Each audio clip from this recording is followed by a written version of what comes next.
नमस्कार दोस्तों, मन की शांति में आपका स्वागत है। अमर कथा महाभारत का एक अंग लेकर आज के वीडियो में हम महाभारत के एक ऐसे धनुर्धर जिसे सर्वश्रेष्ठ आर्चर यानी कि निशानेबाज कहा जाता है और साथ ही जानेंगे उस धनुर्धर के साथ आखिर क्या हुआ और कैसे उनकी मृत्यु हुई। आज हम बात करने वाले हैं द्रोण शिष्य एकलव्य की। एकलव्य हिरण्यधनु नामक निषाद का पुत्र था। उसके पिता श्रृंगवेर राज्य के राजा थे। महाग्रंथों में मिला है एकलव्य गुरु दक्षिणा के लिए पूरे विश्व में माने जाते हैं। ज़्यादातर लोगों को लगता है अंगूठा कटने के बाद उनकी विद्या व्यर्थ हो गई थी, जबकि ऐसा नहीं है। अंगूठा न होने के बाद भी वे सर्वश्रेष्ठ धनुर्धर कहलाए। उन्होंने एक नई तकनीक का विस्तार किया जो आज भी अपनाई जाती है। यदि आप किसी ओलंपिक खेल या किसी भी जगह पर आप आर्चरी देखते हैं तो वहां पर अंगूठे का प्रयोग किया ही नहीं जाता। ये बात और है कि भगवान श्री कृष्ण द्वारा उसका वध किया गया और अर्जुन को उसके साथ युद्ध करने का अवसर ही नहीं मिला। आज ये जानते हैं आखिर क्यों करना पड़ा श्री कृष्ण को एकलव्य का वध और कैसे अंगूठे के बिना एकलव्य एक महान धनुर्धारी बना।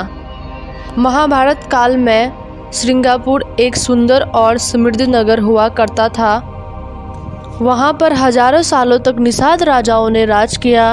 महाभारत और रामायण दोनों में इस नगर का जिक्र मिलता है। राजा हिरण्यधनु के पुत्र एकलव्य थे। एकलव्य का नाम अभिद्युम्न था, लेकिन उसके जिद्दी स्वभाव के कारण उसका नाम एकलव्य पड़ा। एकलव्य इस कदर जिद्दी था, जब उसने दुनिया के सर्वश्रेष्ठ धनुर्धर बनने को ठानी तो उसको पूरा करके ही दम लिया। जब एकलव्य ने सर्वश्रेष्ठ धनुर्धर बनने की ठानी तो शिक्षा के लिए एक अच्छे गुरु की आवश्यकता थी।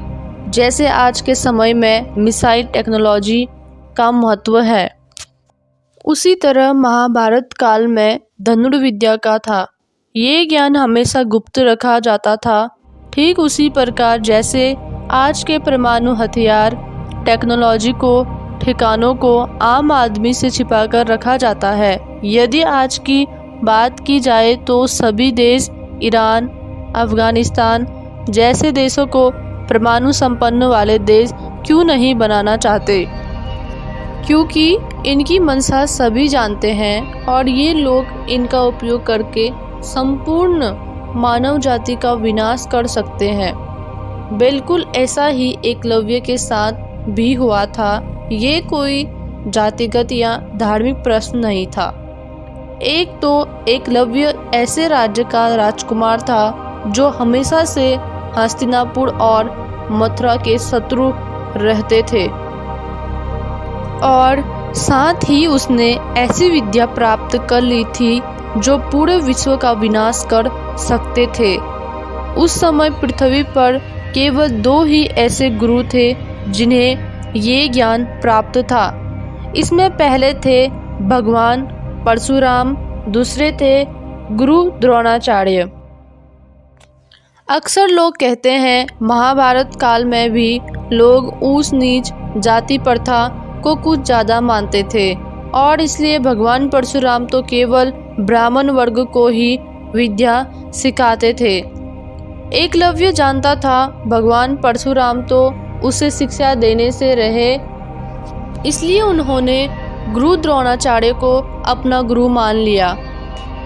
आज भी आप लोग देखते ही हैं, ये प्रथा कहीं ना कहीं आज भी चल रही है, जैसे कि भारत और पाकिस्तान का कोई संबंध नहीं है।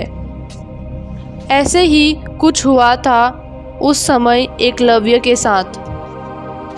एकलव्य श्रृंगापुर से हरियाणा ग्राम में पहुंचा। जब उसने द्रोणाचार्य से धनुर्विद्या सीखने की बात कही तो उन्होंने उसे मना कर दिया और ये वे समय था द्रोणाचार्य केवल गुरुवंश को ही धनुर्विद्या सिखाते थे। एक तरफ से वे हस्तिनापुर के ही नौकर बन के रह गए थे। जब गुरु द्रोणाचार्य पांडवों और कौरवों को धनुर्विद्या सिखाने लगे तब एकलव्य भी झाड़ियों से उनसे शिक्षा ग्रहण करने लगा। एकलव्य जंगल में एक कुटिया में रहने लगा और उसने यहाँ द्रोणाचार्य का मिट्टी का एक पुतला बना दिया। महाभारत ग्रंथ में वर्णन मिलता है और जहाँ जहाँ गुरु द्रोणाचार्य ने पैर रखे थे वहाँ से मिट्टी लेकर एकलव्य ने उनकी पुतला बनाई थी। अब इन दिन एकलव्य झाड़ियों में छिपकर गुरु द्रोणाचार्य द्वारा सिखाई जाने वाली विद्या ग्रहण करने लगा। फिर कुटिया में आकर उसी शिक्षा का अभ्यास करता सालों तक एकलव्य अपने धनुर्विद्या का अभ्यास करता रहा और एक दिन जब वह अभ्यास करने लगा तब गुरु द्रोणाचार्य का कुत्ता वहां आकर भौंकने लगा। एकलव्य ने बाण चलाकर कुत्ते का भौंकना बंद कर दिया। लेकिन हैरानी वाली बात तो ये थी कि एकलव्य ने इस तरह से बाण चलाई थी कि कुत्ते का भौंकना भी बंद हो गया और उसे कोई चोट भी नहीं लगी। कुत्ता जैसे ही द्रोणाचार्य के पास पहुंचा, उसके मुंह में बाण देखकर वे हैरान रह गए। उनके मन में यह सवाल उठा, कौन इतना धनुर्धर पैदा हो गया जिसने इस तरह की विद्या सीखी है।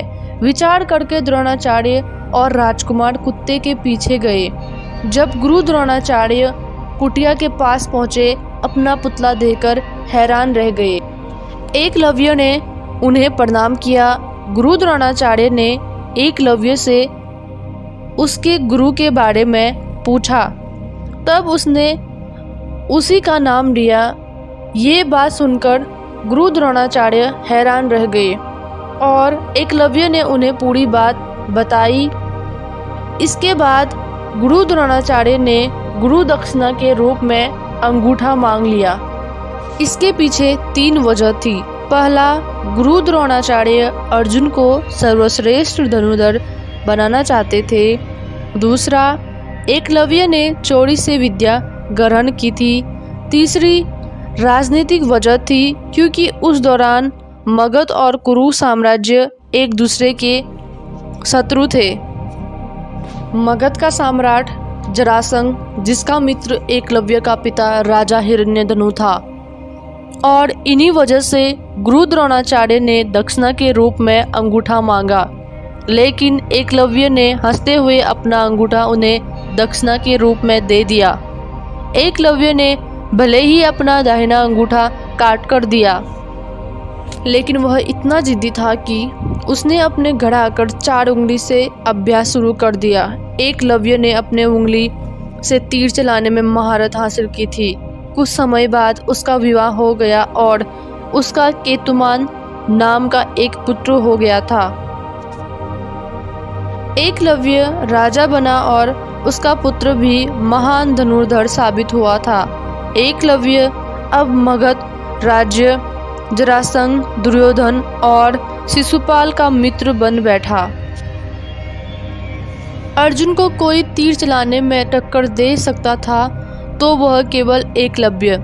इसी वजह से दुर्योधन ने एकलव्य को अपना मित्र बनाया और उसे काफ़ी उपहार भी दिए। एकलव्य की तीर चलाने से भगवान श्री कृष्ण भी हैरान थे।